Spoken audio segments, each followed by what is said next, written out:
प्रभु श्री रामचंद्र भगवान की जय। श्री सीता मैया की जय। श्री लक्ष्मण जी महाराज की जय। श्री भरत जी महाराज की जय। श्री शत्रुघ्न महाराज की जय। श्री वशिष्ठ महाराज की जय। श्री विश्वामित्र महाराज की जय। श्री बजरंग बली हनुमान महाराज की जय। श्री सीतारामचंद्र यांच्या अनंत कृपेनं आपण श्री रामरक्षा स्तोत्रावर चिंतन करीत आहोत। हे चिंतन करीत असताना मागील श्लोकामध्ये आपण ध्यानमवर चिंतन केलेले आहे। आज आपण पुढील श्लोकावर चिंतन करणार आहोत।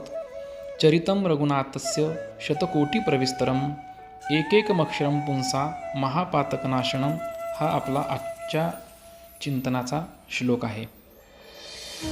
या श्लोकामध्ये विश्वामित्र मुनी हे भगवंताचं चरितम या शब्दावरून असं सांगत आहेत की विश्वामित्र मुनी म्हणतात की चरित्र कोणाचं असतं? चरित्र म्हणजे जीवन गाथा, जीवन एक विशिष्ट पद्धतीनं जगले म्हणून त्याला चरित्र म्हणतात।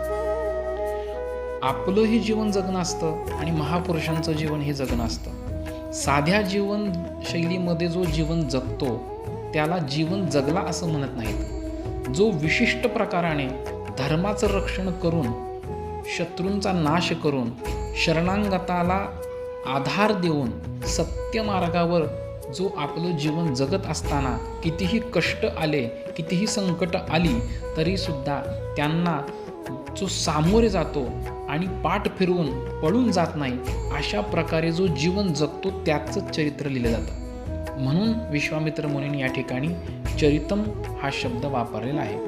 तर हे चरितम शब्द कोणाबद्दल वापरलेला आहे? तर विश्वामित्र पुढे म्हणतात की मी हे चरित्र कोणाचं सांगतोय? तर रघुनाथस्य। आता रघुनाथस्य हा शब्द प्रभू श्री रामचंद्रांबद्दल वापरलेला आहे। पण प्रभूंचं नाम काय आहे? श्रीराम आहे। प्रभूंची अनेक नाव आहेत, त्यातलं एक नाव प्रभूंचं असं आहे की रघुनाथ, रघुराजा, अशी प्रभूंची अनेक नाव आहेत। पण या नावामध्ये काय दडले का? राजा रामस्य असंही विश्वामित्र मुनींना म्हणता आलं असतं, चरितम राजा रामस्य। मग या ठिकाणी चरितम रघुनाथस्य हाच शब्द घेण्यापाठीमागं किंवा हेच नाव घेण्यापाठीमागं विश्वामित्र मुनींना काय सांगायचं असेल याचं थोडक्यात आपण वर्णन करूया। तर रघुनाथस्य म्हणजे काय? विश्वामित्र मुनींनी रघुनाथस्य हे प्रभूंचं नाव निवडलं, याच्या पाठीमागं आपण जे चिंतन आहे ते पाहूया। प्रभू श्री रामचंद्र यांचा जन्म हा वास्तविक पाहायला गेलं तर सूर्यवंशामध्ये झाला होता। मग सूर्यवंशामध्ये अनेक राजे होऊन गेले, पण सूर्यवंश या राजाला न म्हणता रघुवंश असं का म्हटलं गेलं? याचं कारण आहे, सूर्यवंशामध्ये अनेक राजे आहेत। इक्ष्वाकू आहेत, सगर आहेत, भगीरथ आहेत, दिलीप आहेत, रघु आहेत, अज राजा आहेत, दशरथ राजा आहेत, असे अनेक राजे आहेत। पण त्या प्रत्येकामध्ये ह्या कुळाला रघुकुलच असं का पडलं नाव? याचं कारण आहे, रघुराजाने विश्वजित नावाचा यज्ञ केला होता।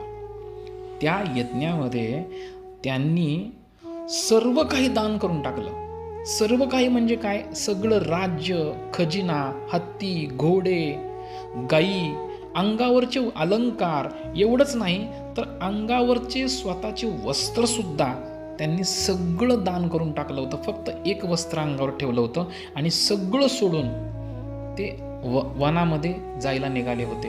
यामुळं एवढं दान करणं, एवढं त्याग करणं हे आजच्या कुळामध्ये कोणालाही शक्य नाही आहे। म्हणून इतका महादानी कोणी नाही आहे, म्हणून या कुळाचं तुम्ही नाव रोशन केलं, नाव वाढवलं, याच्याकरता सूर्यवंशाला रघुवंश म्हटलं जाईल असं तेव्हापासून सुरुवात झाली। म्हणून त्या कुळाला रघुकुल असं नाव पडलं।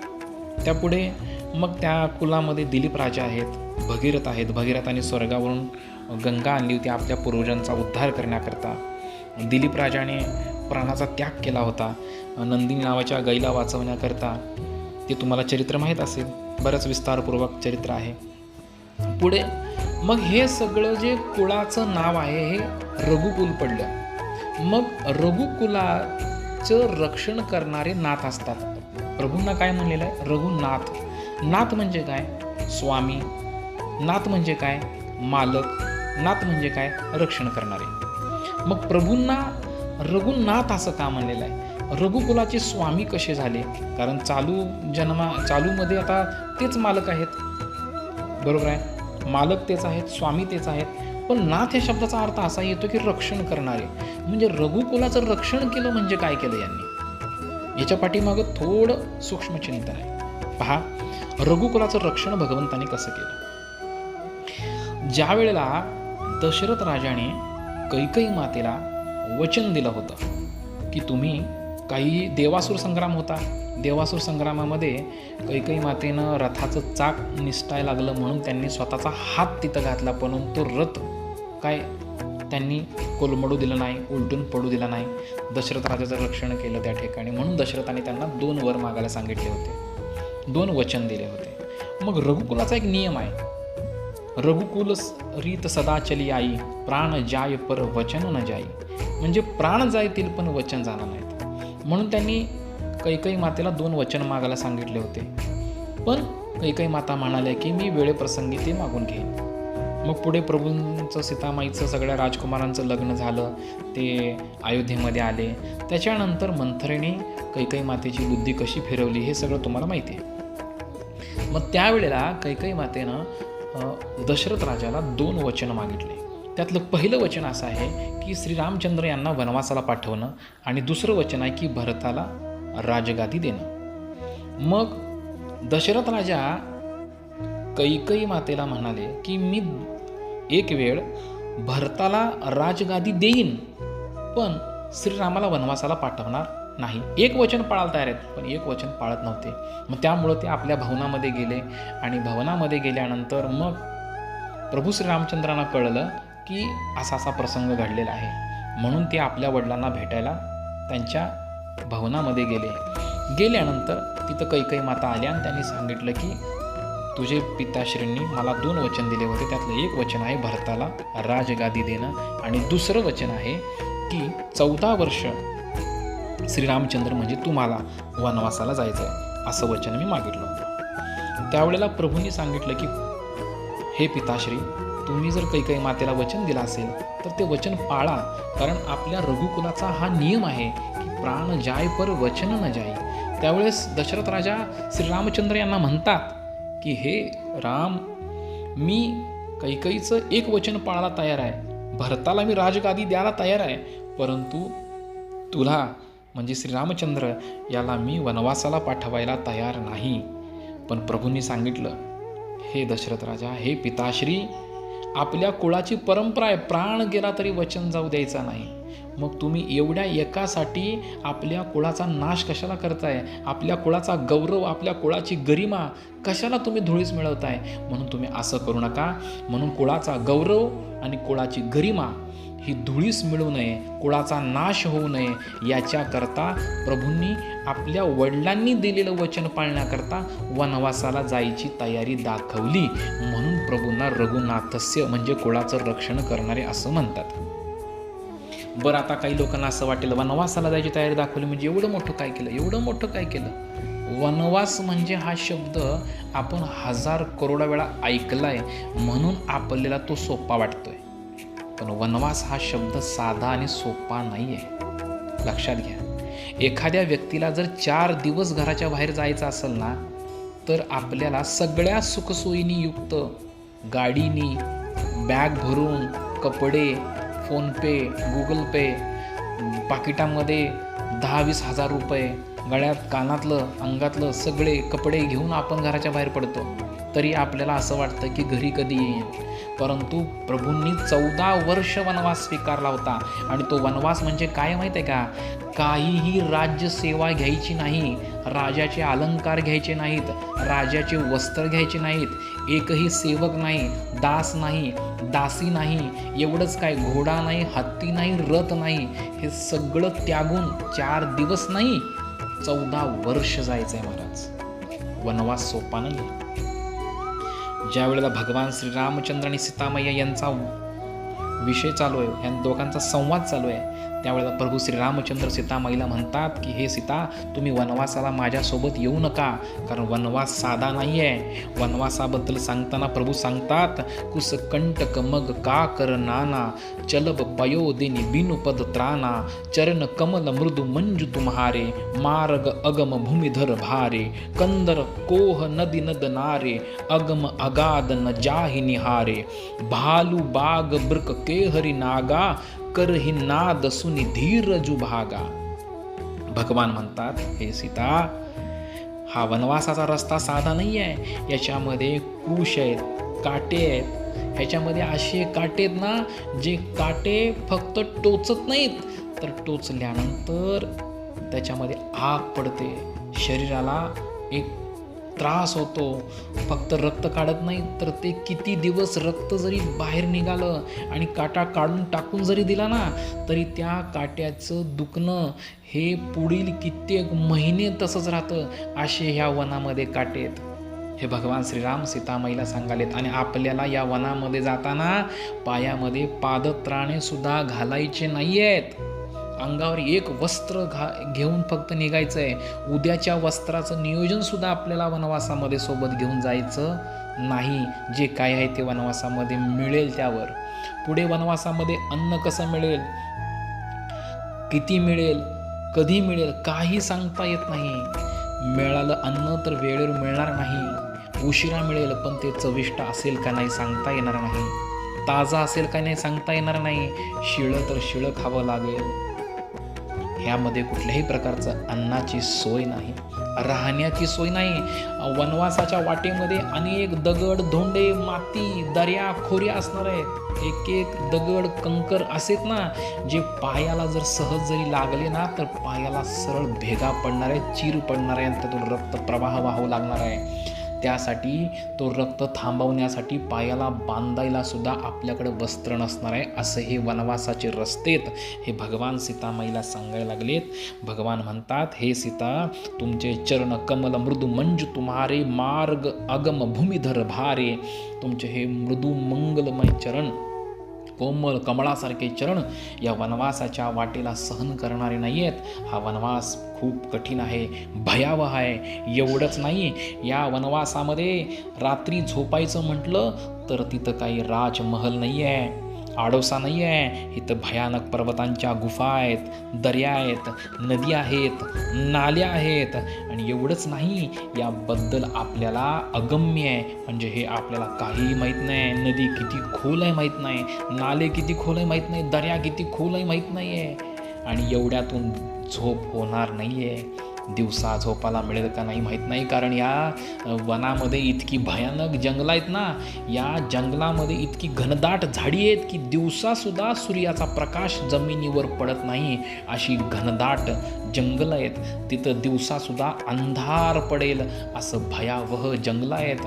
म्हणून दिवसा झोपायचं तर लांबच, रात्रीसुद्धा झोपायचं म्हटलं ना, तर तिथं भालू बाग ब्रक केहरी नागा, करही नाद सुनी धीरज भागा. रात्रीसुद्धा कोणीकडून भालू येईल का, भेडी येईल का, वाघ येईल का, सिंह येईल का, कोणीकडून काय येईल सांगता येत नाही. सर्प, विंचू अशा अनेक भयानक त्या ठिकाणी जंगल आहे. आणि अशा या जंगलामध्ये हे सीता, तुम्हाला येणं अवघड आहे. हा वनवास भयावह आहे. हे वर्णन भगवान श्रीरामचंद्र करायला लागलेत. म्हणजे हे इतकं भयानक आहे महाराज. वनवास साधा नाही आहे. भगवान अजून वनवासाला जायचेत, तरी भगवान इतक्या भयावह त्या वनवासाचं वर्णन करून सांगायला लागलेत.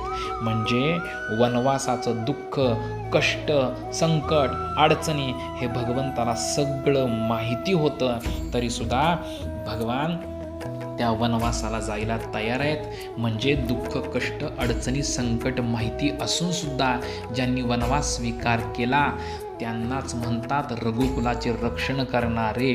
म्हणून विश्वामित्र मुनींना इथं सांगायचं आहे, अहो जे रघुकुल म्हणताय ना तुम्ही, जे सूर्यवंश म्हणताय ना तुम्ही, त्या सूर्यवंशाला दशरथ राजाकडून गालबोट लागलं असतं.